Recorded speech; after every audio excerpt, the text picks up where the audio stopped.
আসসালামু আলাইকুম dear students, আশা করি তোমরা ভালো আছো এবং ঘরে আছো। সকলেই স্বাস্থ্যবিধি এবং সামাজিক দূরত্ব মেনে চলছো। তোমরা যে যেখান থেকে এই লাইভ ক্লাসে যুক্ত আছো সবাইকে শুভেচ্ছা। আজ আমি থার্মোডাইনামিক্স অ্যান্ড হিট ইঞ্জিন এই বিষয়টি তোমাদের সাথে আলোচনা করব। আশা করি তোমরা সবাই আমার সাথে থাকবা। এটা আমার 20th সেশন। শিক্ষার্থীরা, আমি গত সপ্তাহে চ্যাপ্টার 10 থেকে থার্মোডাইনামিক্স সাইকেলগুলো আলোচনা করেছি। এখন আমি চ্যাপ্টার 11 ইন্টারনাল কম্বাসন ইঞ্জিন থেকে কিছু গুরুত্বপূর্ণ বিষয় আলোচনা করব। সুপ্রিয় শিক্ষার্থীবৃন্দ, এখন আমি আমার প্রেজেন্টেশন অংশে চলে যাচ্ছি। Welcome to our presentation session 20th।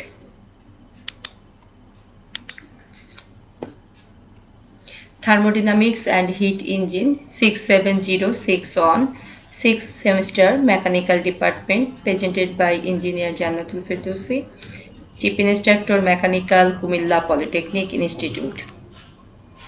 Learning Outcome আজকের আলোচ্য বিষয়সমূহ: What is IC engine, classification of IC engine, important terms of IC engine, 2 strokes versus 4 strokes engine, the stationary parts of IC engine, the moving parts of IC engine, know about various major parts of IC engine.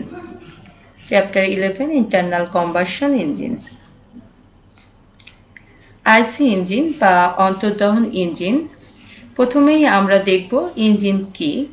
Engine একটি স্বয়ংক্রিয় যন্ত্রবিশেষ যা তাপ শক্তিকে যান্ত্রিক শক্তিতে পরিণত করে। অন্তর্দহন engine. অন্তর্দহন ইঞ্জিনে দহন ক্রিয়া একটি সিলিন্ডার বা প্রকোষ্ঠের মধ্যে সংঘটিত হয় এবং দহনের ফলে সৃষ্ট তাপ যান্ত্রিক কাজে রূপান্তরিত হয়।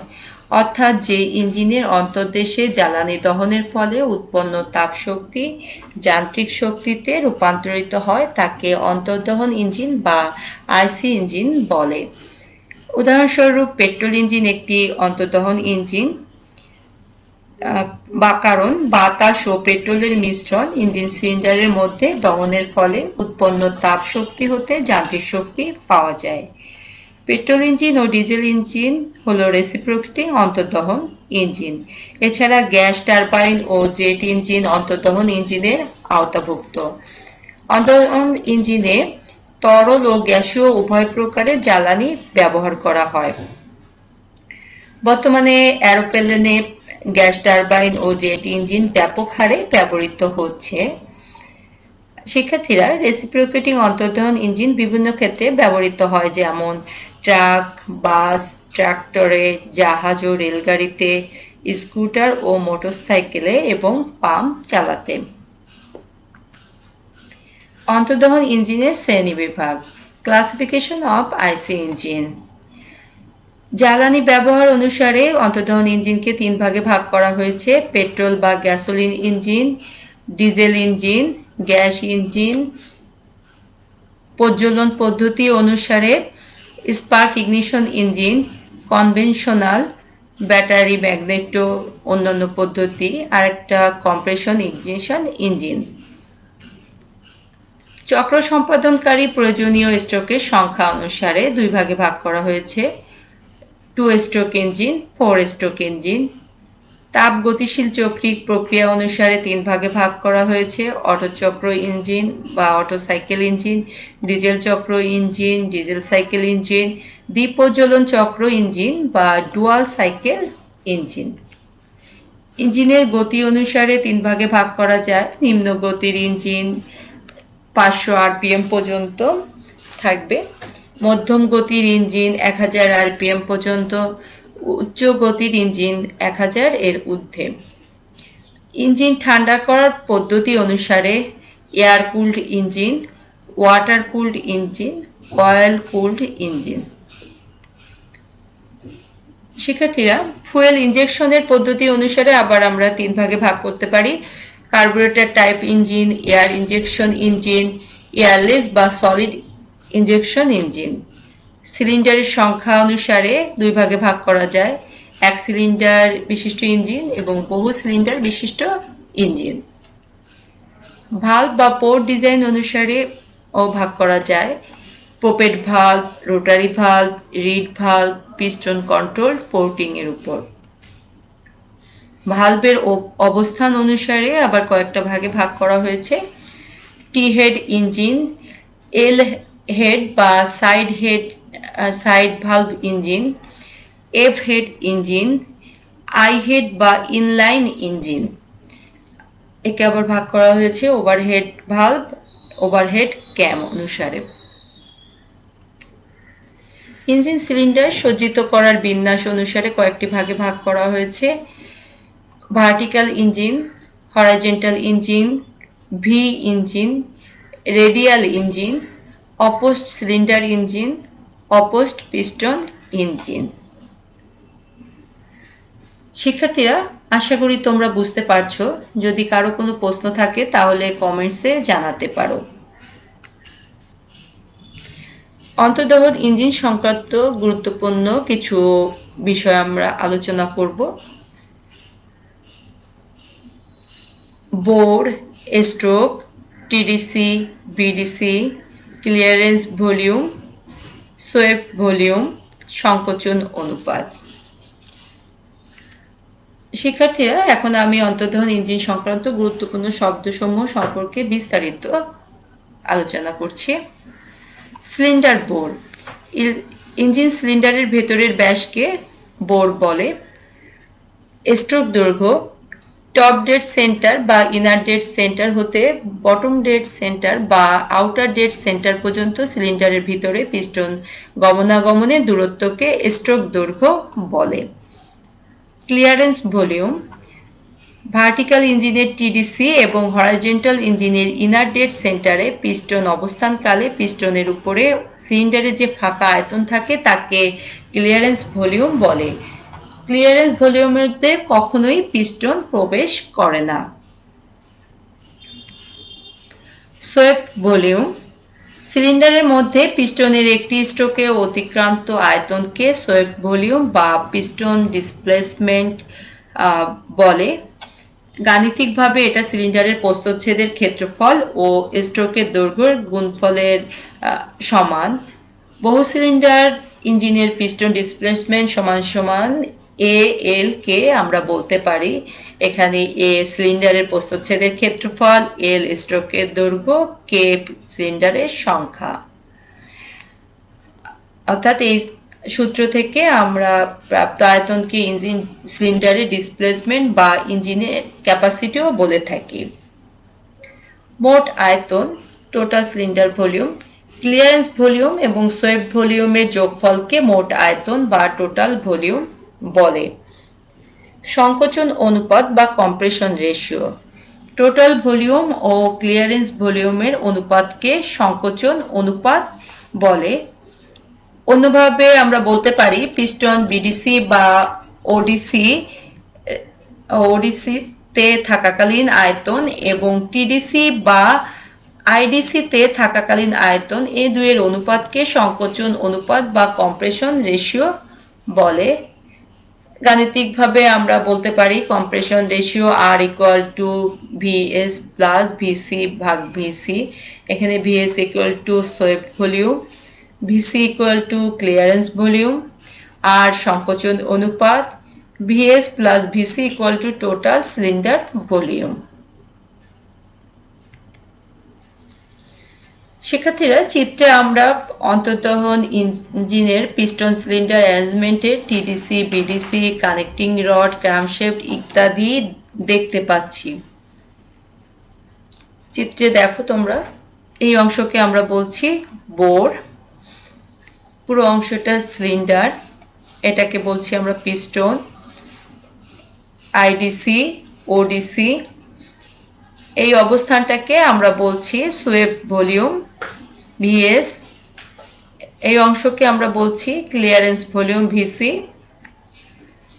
এটি connecting rod,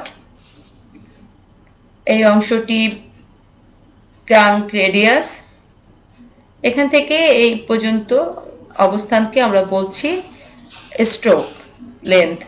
L equal to 2R। তোমরা বুঝতে পারছো তো? শিক্ষার্থীরা, এখন আমি 2 স্ট্রোক ও 4 স্ট্রোক ইঞ্জিনের মধ্যে পার্থক্য বা তুলনা করব। 2 স্ট্রোক ইঞ্জিন। 2 স্ট্রোক ইঞ্জিনে পিস্টনের 2 স্ট্রোকে এবং ক্র্যাঙ্কশ্যাফটের 1 ঘূর্ণনে চক্র সম্পন্ন হয়। অপরপক্ষে 4 স্ট্রোক ইঞ্জিনে 4 স্ট্রোক ইঞ্জিনে পিস্টনের 4 স্ট্রোকে এবং ক্র্যাঙ্কশ্যাফটের 2 ঘূর্ণনে চক্র সম্পন্ন হয়। 2 স্ট্রোক ইঞ্জিনে ক্র্যাঙ্কশ্যাফটের 1 ঘূর্ণনে একটি পাওয়ার স্ট্রোক পাওয়া যায়। 4 স্ট্রোক ইঞ্জিনে ক্র্যাঙ্কশ্যাফটের 2 ঘূর্ণনে একটি পাওয়ার স্ট্রোক পাওয়া যায়। 2 স্ট্রোক ইঞ্জিনে সাধারণত কোনো ভালভ থাকে না, তবে কখনো একটি নির্গমন ভালভ ব্যবহৃত হয়ে থাকে। 4 স্ট্রোক ইঞ্জিনে প্রতি সিলিন্ডারের মধ্যে কমপক্ষে 2টি ভালভ থাকে। 2 স্ট্রোক ইঞ্জিনে যন্ত্রাংশ কম থাকে বলে যান্ত্রিক দক্ষতা বেশি। 4 স্ট্রোক ইঞ্জিনে যন্ত্রাংশ বেশি বলে যান্ত্রিক দক্ষতা কম। 2 স্ট্রোক ইঞ্জিনে জ্বালানির অপচয় বেশি, তাই তাপীয় দক্ষতা কম। 4 স্ট্রোক ইঞ্জিনে জ্বালানির অপচয় কম, তাই তাপীয় দক্ষতা বেশি। অল্প ক্ষমতার ইঞ্জিনে 2 স্ট্রোক ইঞ্জিন ব্যবহৃত হয়। বেশি ক্ষমতার ইঞ্জিনে 4 স্ট্রোক ইঞ্জিন ব্যবহৃত হয়। সাধারণত আমরা মোটরসাইকেল, স্কুটার ইত্যাদিতে 2 স্ট্রোক ইঞ্জিন ব্যবহার করে থাকি। অপরপক্ষে কার, ট্রাক, বাস ইত্যাদিতে আমরা 4 স্ট্রোক ইঞ্জিন ব্যবহার করে থাকি।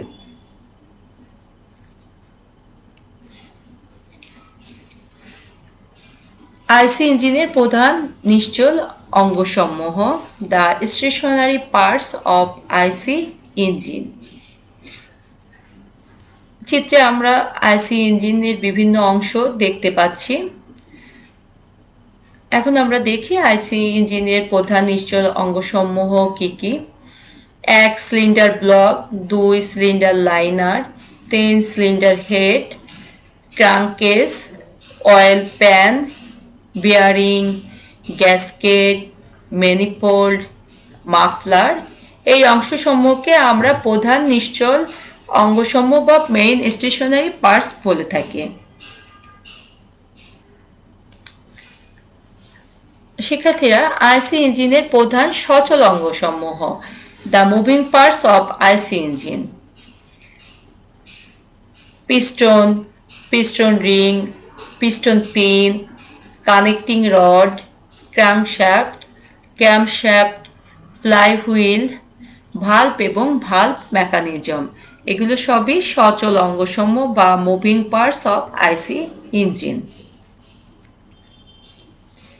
শিক্ষার্থীরা, এখন আমরা অন্তর্দহন ইঞ্জিনের প্রধান অঙ্গ সম্পর্কে বিস্তারিত জানব। Cylinder block. এটা ইঞ্জিনের বিভিন্ন অংশ ধারণকারী একটি কাঠামো বিশেষ। এর মধ্যে সিলিন্ডার থাকে যার ভিতর পিস্টন রেসিপ্রোকেটিং গতিতে চলাচল করে। আমরা সিলিন্ডার ব্লকের চিত্র দেখতে পাচ্ছি। সিলিন্ডারের চারদিকে কুলিং টাওয়ার সঞ্চালনের জন্য প্যাসেজ থাকে। একে ওয়াটার জ্যাকেট বলে। বর্তমানে ক্র্যাঙ্কেস ও সিলিন্ডার ব্লক একই ইউনিটে ঢালাই করে তৈরি করা হয়। সিলিন্ডার ব্লক সাধারণত গ্রে কাস্ট আয়রন বা অ্যালুমিনিয়াম অ্যালয় দিয়ে তৈরি হয়ে থাকে। ক্র্যাঙ্কশ্যাফট। আমরা ক্র্যাঙ্কশ্যাফটের চিত্র দেখতে পাচ্ছি। ক্র্যাঙ্কশ্যাফট ইঞ্জিনের প্রধান শ্যাফট, যাকে ইঞ্জিনের মেরুদণ্ড বলা হয়। এটি ইঞ্জিনের শক্তিকে কানেক্টিং রডের মাধ্যমে ফ্লাইহুইলে পাঠায়। এটা পিস্টনের রেসিপ্রোকেটিং গতিকে কানেক্টিং রডের সহায়তায় আবর্ত গতিতে রূপান্তরিত করে। খেয়াল করো তোমরা, আবার আমি বলছি, এটি ইঞ্জিনের শক্তিকে কানেক্টিং রডের মাধ্যমে ফ্লাইহুইলে পাঠায়। এটা পিস্টনের রেসিপ্রোকেটিং গতিকে কানেক্টিং রডের সহায়তায় আবর্ত গতিতে রূপান্তরিত করে। Crankshaft carbon steel, nickel, chromium steel বা অন্য কোনো অ্যালয় দিয়ে তৈরি হয়ে থাকে। পিস্টন। পিস্টন সাধারণত অ্যালুমিনিয়াম অ্যালয় ও কাস্ট আয়রনের তৈরি হয়ে থাকে। আমরা একটি পিস্টনের চিত্র দেখতে পাচ্ছি এবং সেখানে বিভিন্ন অংশ দেখানো হয়েছে। পিস্টন দেখতে অনেকটা ফাঁপা গোলাকার কৌটার মতো। পিস্টনের প্রধান কাজ সিলিন্ডারের আয়তন কম বেশি করা এবং সিলিন্ডারের মধ্যে জ্বালানি দহনের ফলে উৎপন্ন শক্তি কানেক্টিং রডের সহায়তায় ক্র্যাঙ্কশ্যাফটে পৌঁছে দেওয়া। পিস্টন পিনের সাহায্যে এটা কানেক্টিং রডের ছোট প্রান্তের সাথে সংযুক্ত থাকে। Piston ring. পিস্টনে সাধারণত দুই ধরনের রিং থাকে, এক কম্প্রেশন রিং, দুই অয়েল রিং। কম্প্রেশন রিং এর কাজ, এটি পিস্টন ও সিলিন্ডার ওয়ালের ফাঁকে সিল বা আবরণ সৃষ্টি করে। এটি কম্বাসন চেম্বার হতে অয়েল সাম্পের মধ্যে গ্যাস লিক হতে দেয় না। অপরপক্ষে অয়েল রিং এর কাজ, এটি লুব্রিকেটিং অয়েলকে কম্বাসন চেম্বারে পৌঁছতে দেয় না। সিলিন্ডারের গায়ে লেগে থাকা লুব অয়েলকে ছেড়ে অয়েল প্যানে পাঠিয়ে দেয়। সাধারণ কাস্ট আয়রন সিলিন্ডারে ক্রোমিয়াম প্লেটেড রিং ব্যবহার করা হয়। আমরা চিত্রে পিস্টন রিং দেখতে পাচ্ছি।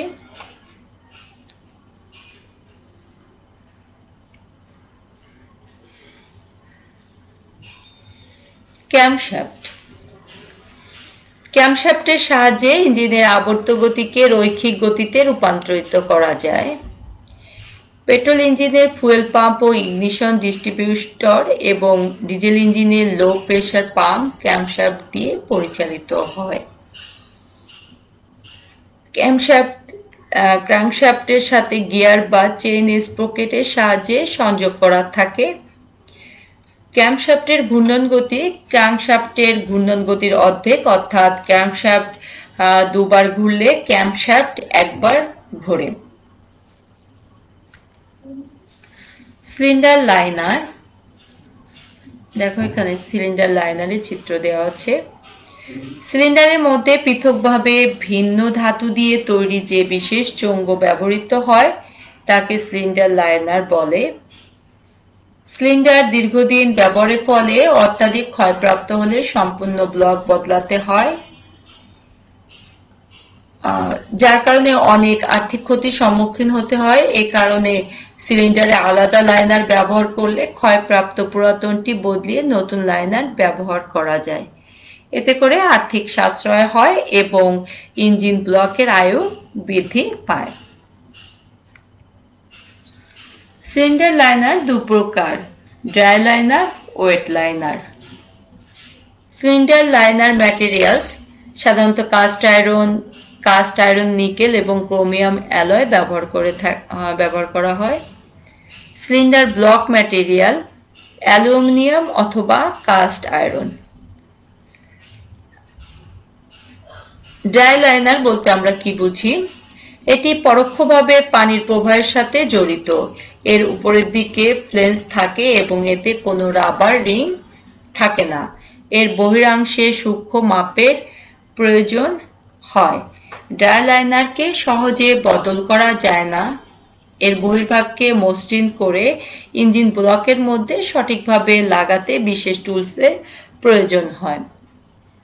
ওয়েট লাইনার, এটি পরোক্ষভাবে পানির প্রবাহের সংস্পর্শে থাকে। এর উপরের দিকে ফ্লেঞ্চ থাকে এবং নিচের দিকে তিনটি গ্রুপে রাবার রিং থাকে। এর বহিরাংশে কোনো রকম সূক্ষ্ম মাপের প্রয়োজন হয় না। শিক্ষার্থীরা, ওয়েট লাইনারকে সহজে বদল করা যায় এবং এটা বদলের জন্য কোনো বিশেষ টুলসের প্রয়োজন হয় না। ফ্লাই হুইল, দেখো চিত্রে দেখানো হয়েছে ফ্লাই হুইল। ফ্লাই হুইল ঢালাই লোহার তৈরি একটি ভারী চাকতি বিশেষ যা ক্র্যাঙ্কশ্যাফটের পিছনের প্রান্তে সংযুক্ত থাকে এবং ক্র্যাঙ্কশ্যাফটের সাথে ঘুরে। এটা ইঞ্জিনের পাওয়ার স্ট্রোক হতে শক্তি সঞ্চয় করে রাখে এবং ইনার্শিয়া সহ ওই শক্তি দিয়ে অন্যান্য স্ট্রোকগুলো পরিচালনা করে। এটা ইঞ্জিনের গতির হ্রাস বৃদ্ধিতে বাধা প্রদান করে ইঞ্জিনকে সুষম গতিতে পরিচালনা করে। ফ্লাইহুইলের মাধ্যমে ইঞ্জিনের শক্তি প্রয়োজনীয় কাজে স্থানান্তর করা হয়। ফ্লাইহুইলকে ক্র্যাঙ্কশ্যাফটের সাথে ফ্লেঞ্জ ও অনেকগুলো বোল্ট দিয়ে সংযুক্ত করা হয়। এছাড়া আরো কিছু অংশ আছে, যেমন বেয়ারিং। ইঞ্জিনের ঘূর্ণায়মান অংশের চারিদিকে যে মসৃণ ধাতব পদার্থ ব্যবহার করা হয় তাকে বেয়ারিং বলা হয়। এটা ঘূর্ণায়মান অংশের আয়ু বৃদ্ধি করে। ইঞ্জিনের বেয়ারিং 4 প্রকার। 1 স্লিপ বা বুশ বেয়ারিং, কানেক্টিং রডের স্মল অংশে ব্যবহৃত হয়। 2 প্লেন বেয়ারিং বা খন্ডিত স্লিপ বেয়ারিং, ক্র্যাঙ্ক জার্নাল এবং ক্র্যাঙ্ক পিনে ব্যবহৃত হয়। বল বেয়ারিং 2 স্ট্রোক ইঞ্জিনে ছোট ইঞ্জিনের ক্র্যাঙ্কশ্যাফট জার্নালে ব্যবহৃত হয়। রোলার বেয়ারিং 2 স্ট্রোক ইঞ্জিন বা ছোট ইঞ্জিনের কানেক্টিং রডের উভয় প্রান্তে ব্যবহৃত হয়। এছাড়া আছে গ্যাসকেট, দুটি তলের মধ্যে লিক প্রুফ সংযোগ দেওয়ার জন্য আমরা সাধারণত গ্যাসকেট ব্যবহৃত হয়, যেমন সিলিন্ডার ব্লক ও সিলিন্ডার হেডের মধ্যে, ক্র্যাঙ্ককেস ও অয়েল প্যানের মধ্যে গ্যাসকেট ব্যবহৃত হয়। বিভিন্ন ধরনের গ্যাসকেট আছে, যেমন cylinder head gasket, oil pan gasket, pump gasket.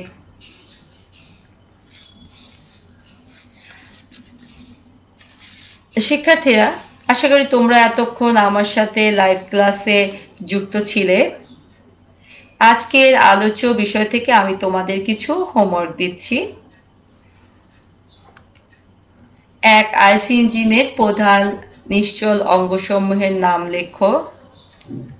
2 আইসি ইঞ্জিনের প্রধান সচল অঙ্গসমূহের নাম লেখো।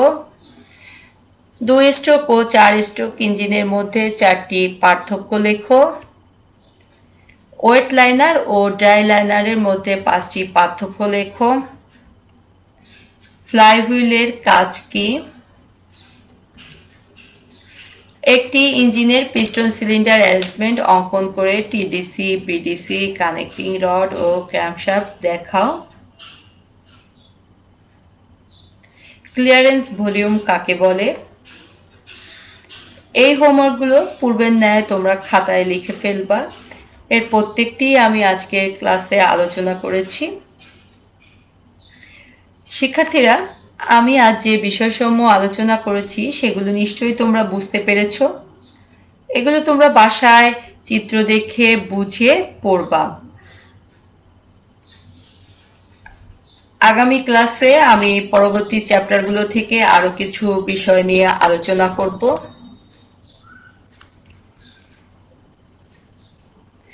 এই ক্লাসের ভিডিওটি পুনরায় দেখতে চাইলে দক্ষতা বাতায়ন skills.gov.bd এই ওয়েবসাইটে ভিজিট করুন।